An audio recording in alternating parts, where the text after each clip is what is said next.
John, I suppose what's the shape of the squad heading into Friday's game?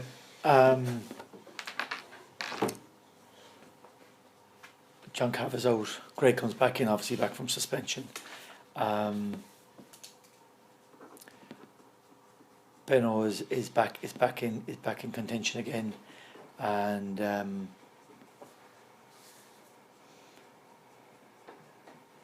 Gary Buckley is back in. Obviously came on the last day, and really other than that, nearly everyone is back in contention. Really, yeah. And having Greg back must be a massive boost. It is a big boost, yeah, because Greg is the top midfielder in my opinion, and since he joined the club, he's been fantastic, and he shows great leadership and guile on the pitch, and so it's important. I think you could see in the away game to Dundalk, his performance was outstanding. So it's you need him on the park, and it's good to have him back this weekend. Nice to say Gary coming back to full fitness as well is another boost. Great, yeah, because Gary's been a very big player for us over the last 2 years, and unfortunately got injured the week before the President's Cup and has been out, but came on for half an hour against Sligo and did well. So he's back in contention, which is good, and Gavin is fully recovered from his injury, is good, and even Danny, he was carrying a groin injury there and hamstring for the last 2 weeks. He's training this week and looks good as well. So it's great that they're all back in contention, putting pressure on everyone. Wexford now this week. There always seems to be a tricky side to play against, aren't they? Yeah, and I suppose they got promoted. Shane Keegan's been with them a few years, and more half their team are in the army. They work in the army, and so they're very fit lads and very strong lads, and he's done a great job with them. And obviously, they've been in the first number of results, they were desperately unlucky, but they drew with Bohemians, and then they won Beat Bray last week. So they're after getting a few points under their belt. But Shane has them a really hard working side, big and strong, physical, cause lots of problems at set pieces and have long throws, and but a great work ethic. So dangerous obviously with teams like this that people assume because they're new, they don't know a lot about them, and they just think that they're not very strong. But I would definitely say that Wexford are going to be quite a surprise this year, and they'll cause a lot of problems. So I suppose from our point of view, I'm just appealing. We haven't been at home for a month. It's great to be back, and hopefully we'll have a big crowd, and they'll be very vocal from the start, because it's important for us to start right and get the 3 points. Is there a sense after last weekend that it was 2 points dropped, and you're expecting a response on Friday night? Yeah, there is. I suppose when you look at the fact that you had a penalty, an opportunity. Now, to be fair to Sligo, they played very well, and they're very, very fit, very young, and they caused us some problems. But overall, the game, we had more chances than them. We had more possession, and unusual for us, we did create quite a few chances, and Sligo man made some very, very good saves. But obviously, when you get a chance for a penalty and you miss, you'd have to say when you're coming away from the game, then you're saying, look, it was a disappointment. But look, as I said, it's only 5 games in. Everyone is taking points off each other, which is good. And from our point of view, it's the new team, a lot of new players. They're doing really well, and you get nights like that when maybe you should score and it just doesn't go your way. But it's important for just to bounce back. John, you just mentioned about Shane Keegan. They had their first win in the Premier Division.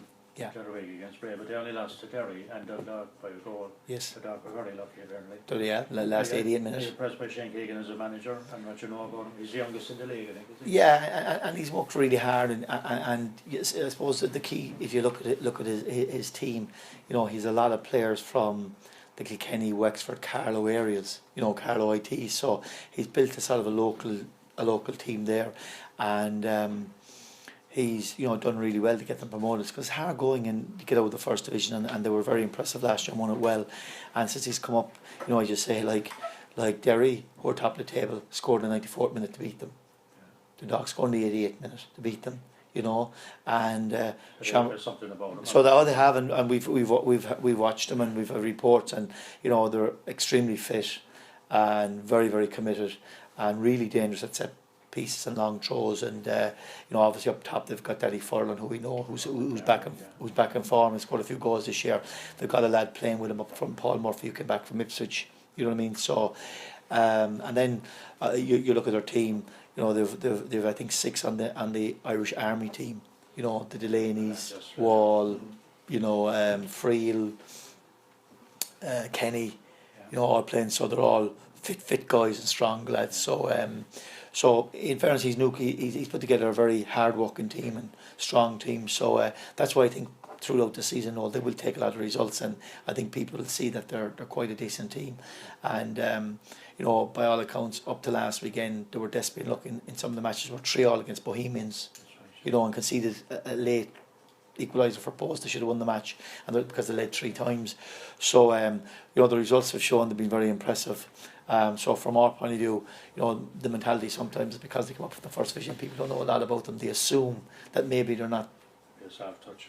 Correct. Yeah. And as I keep saying, there's no soft touch, and we have to be, you know, I'm hoping the crowd will be vocal, get out there, first game in a month. You know, we think it's incredible that the season started and we had 2 games in a week and then we haven't played at home for a month. So, you know, I'm hoping there'll be a big crowd out and very vocal, and you know, that after last week we can hit the net this week. And already there's a big change from last year in the title race last year. Only 5 or 6 games into the season, there's no team with an unbeaten record. Yeah, which is unusual. Yeah, it's amazing. It's great. Isn't it good for the fans it around is. the country and for the game in general? It is, absolutely. And it underlines it's going to be such a competitive league now. Well, we hope that, you know, and definitely you're looking at the fact that, you know, Derry Galway have come into the picture, along with the usual 4 that had been there. And but it's great that, you know, hopefully that's the way it'll be. I always say in this league it's always very tough anyway, and you have to be prepared for every game. But at the same time, it's great if you can get teams that, you know, are better than they were last year, and they can take points and make it more interesting and more open. Because certainly you don't want to have, you know, a situation, you know, last year 1 or 2 teams pulling away. You like to see if it can be competitive, you know. But and it looks, early indications are that is the case. But at the same time, it's still only 5 games gone. So, you know, I'd like to wait and see until we get to the mid-season break and see how it shapes up. If we get a penalty Friday, well, Johnny be taking it. Well, I suppose the usual one, you know, it's like every scenario is that coming home on the bus, every other fella should take the penalty because they'd have scored, you know, the obvious one, you know, to be fair to poor old Shawnee, you know, whereas, you know, against Dundalk he couldn't do anything wrong. So it was just, you know, it was just unfortunate, and he didn't strike it very well. But look at we've a number of lads who'll take penalties, but you know, it's easy to talk on the bus, and afterwards it's in the moment, and we'll wait and see until Friday if that opportunity arises. You feel you're under a bit of pressure now to get a result, to get a win on Friday, given the draw in Sligo? Not really. Well, when I say pressure, you're always under pressure. Yeah. You know, because that's the nature of our club. It's because it's so big and we have such a massive fan base, and you know, you win 1 or 2 games, you win the league, you lose 1 or 2 games, or you're no good. It doesn't work like that. I said it's still, you know, very early in the season. As I always say, the league is a marathon. It'll heat up when we get into July and August, and up to, you know, just that while, you know, you could look at it different ways. You could say, look, if we drew to Dundalk and beat Sligo, everyone would say that's great, but you know, it was better for us to beat Dundalk. You know what I mean? Sligo deserved their draw, even though we probably had better chance, and we could have won the match. But that's just the way it is, and you know, I just feel every week you're under pressure, but at the same time that's nothing new. You know, the most important for me is the lads making sure getting them right for Friday night, and that they can go out and give a right performance, and you know, that if we play at our best we'll win the match, I feel. But at the same time it is going to be a hard game and you need to be prepared for it, so you prepare the team accordingly that way.